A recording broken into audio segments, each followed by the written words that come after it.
Hey guys, this is On For Games. It's been a while since I've done a review for you guys because, to be honest, I haven't really finished a lot of games lately. Can't really do a review on like half a game, so haven't really been doing them. Luckily, Halo 5 has been a blast. I blew right through it. I could not stop playing the single-player campaign, so I had to do a review, get my thoughts out there on both the single-player, the multiplayer, and let you know what I think. Spoiler alert, it's been pretty damn good. Really excited to talk about it, so let's get into it. So we'll start with the single player. Honestly, I've been very impressed.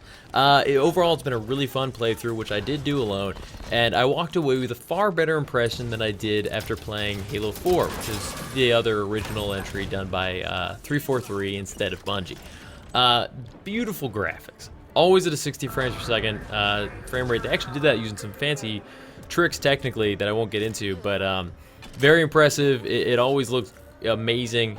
Huge, beautiful open areas, lots of different ways to approach your enemies and take them down, which is a lot better than I feel Halo 4, which I will make a lot of comparisons to because the most recent entry done by, I guess the only other entry done by 343, because the Master Chief Collection doesn't really count. But anyways, so Halo 4 was very, very linear, in my opinion. It was a lot of hallways, whether, you know, it was a hallway with wide open spaces or a hallway.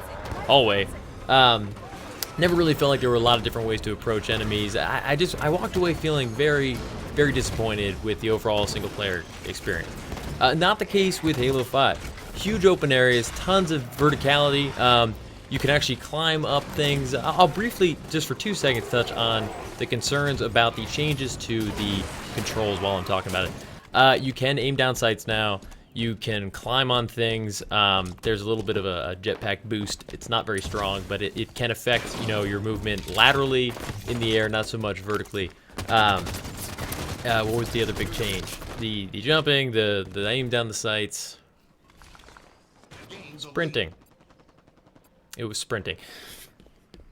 Big changes, aim down the sights and sprinting. They're not a big deal. They feel totally natural.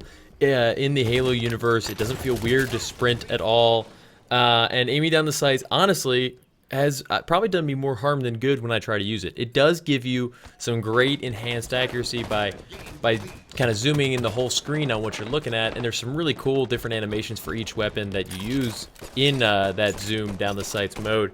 But ultimately, it doesn't really affect the effectiveness of the weapon I'm using, and there's no real combat change. As soon as you get shot, you're taken out of that mode, so you can't really be in a firefight just like looking down the sights. It doesn't feel like Call of Duty or Battlefield, which I know everyone was a little concerned about with the biggest change coming to the gunplay. But honestly, it feels great.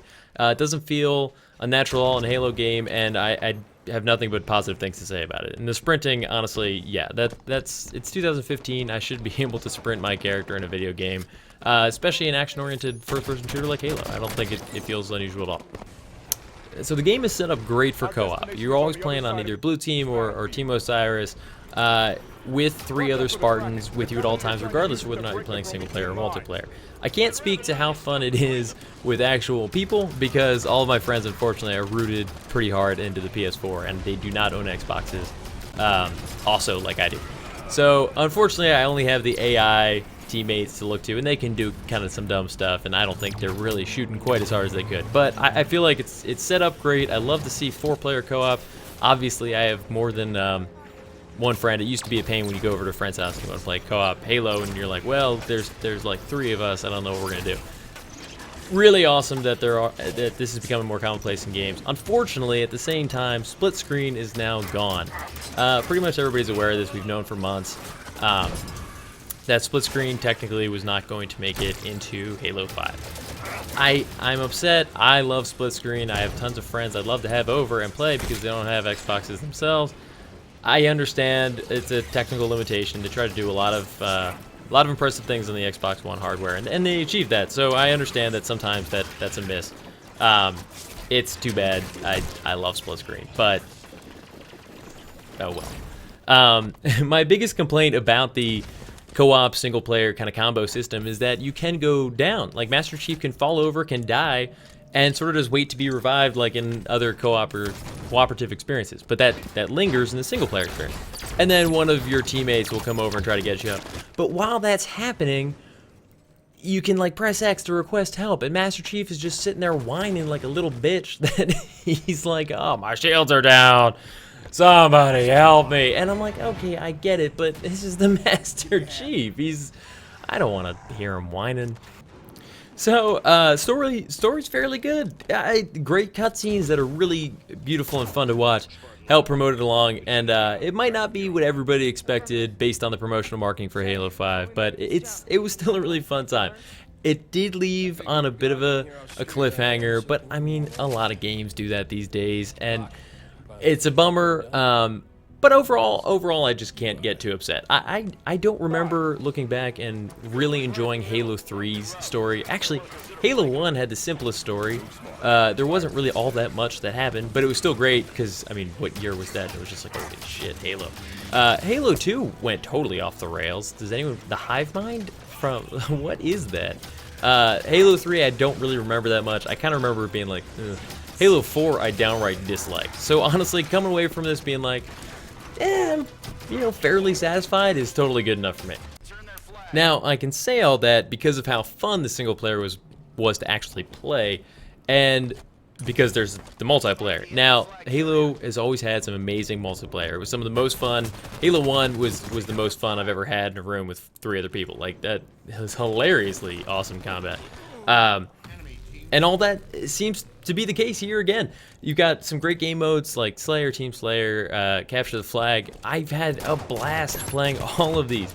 If anything, I could say that I wish there were more modes and more maps, but guess what? That's coming with free DLC down the line anyway. Free DLC is always awesome. It's great to have a kind of game mode where you can just go in and there's weapons just littering the battlefield, and whether or not you have a rocket launcher isn't based on whether or not you've leveled your character 100 hours. It's just there, and it's all timing and luck, and when you've got one, you're like, yes, I'm the one that got the rocket launcher. I mean, that's kind of been missing in today's multiplayer experience with the likes of Call of Duty and Battlefield. They're just different, and I love that Halo's back in that fray to like kind of round out that experience.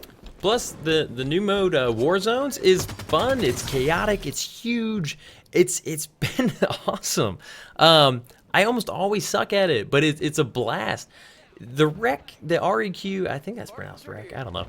That system, there's been a lot of concern about how that would work. If you don't know about it, I'll quick lay it out. So there's a rec system where you earn these kind of like battle packs that you can open to get cards for aesthetic changes to your Spartan, as well as these gun and vehicle and power-up cards that can be used only in the Warzone mode. Downside being that you can either earn these through random, achievements like your in-game avatar increasing in rank, or by spending in-game points that you earn by playing Warzones and other things, or with real-world money. So it was with all microtransactions. There's the chance here for totally imbalanced pay-to-win situation, and that really doesn't seem to be the case. It actually hasn't bothered me at all since it started. During the war zones, you get these rank ups for, what kind of rec cards you can use during that mode. So you can't just start war zones, pop out a rocket launcher if you've paid money for one of those cards, and then just start shooting people. Like, you have to play to a certain point in war zones before you can even use the rocket launcher. Then you can use one of your temporary cards. There's also permanent cards that change loadouts. It seems like now I've got the DMR rifle as one of my permanent items, so now as soon as I get to the right rank, I can just load out with that. So I'm not sure if all the guns will work like that.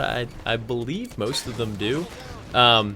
So the more you play, honestly, if you play Warzones, you're going to have plenty of these cards to use. It's not going to be a problem. And it actually adds a lot of weight to, like, the sniper rifle, the needler. Because if you go into a firefight and everybody's kind of waiting on when to use their weapons, and everybody's got the same assault rifle, the pistols, maybe the DMR rifle, some other stuff. And then you run in with the needler, you feel like a badass. The needler is awesome again, by the way. I love the needler. But yeah, it feels good. It doesn't feel weird, and you get really excited when you get one of these packs, or you spend the points that you've earned, because there's some really cool unlockable stuff, and they tell you right there whether it's a common, uncommon, legendary, unlockable card that you've achieved. So it's one more little layer of things that you can get pretty excited about. And when somebody busts out a vehicle on a map, you're just like, holy shit, like, shit just went down. Point is, I think it's one of the better microtransaction systems. I have to applaud 343 for achieving it, because you can really screw up microtransactions really easily. And I'm so glad to see that Halo didn't go down that route. It really doesn't seem like it offers much of an advantage at all to pay. It's just a little bit faster, but at a speed that most people won't even notice. And the point is, I just keep playing Halo 5. I keep playing the multiplayer, and lately multiplayers have driven me away more than gotten me hooked like they used to. All the game modes are tons of fun. Even when I'm losing, it seems like a blast, because I'm still playing Halo. It feels like Halo, and a lot of people were worried it wouldn't. It's very fast paced. It reminds me more of the Halo 2 kind of pacing. You can die and respawn really quickly, but it's a ton of fun. I really encourage you to check it out if you get a chance. If you have an Xbox, you should definitely buy it if you like Halo. I can't imagine anyone really regretting that purchase. Single player aside, story-wise, it is a lot of fun. Ultimately, I think Halo 5 is one of the more fun entries in the series. I have no regrets buying it day one. The multiplayer is tons of fun. It's going to keep me entertained for a long time, at least until I get hooked on some other game that's coming out in, like, the next 3 weeks. I'm much more confident with 343 taking the reins over from Bungie. They really seem to be doing a great job in introducing some fun new modes like Warzone. So it's been a ton of fun. Definitely leave in the comments your thoughts on Halo 5 and whether or not my review was full of crap. And we can argue on the internet about Halo 5. But definitely like the video if you liked it. It helps us promote the right kind of videos that everybody wants to see. And if you're new here, please subscribe. Every subscription really helps out our channel, and I want you to come back for more. So thanks for watching.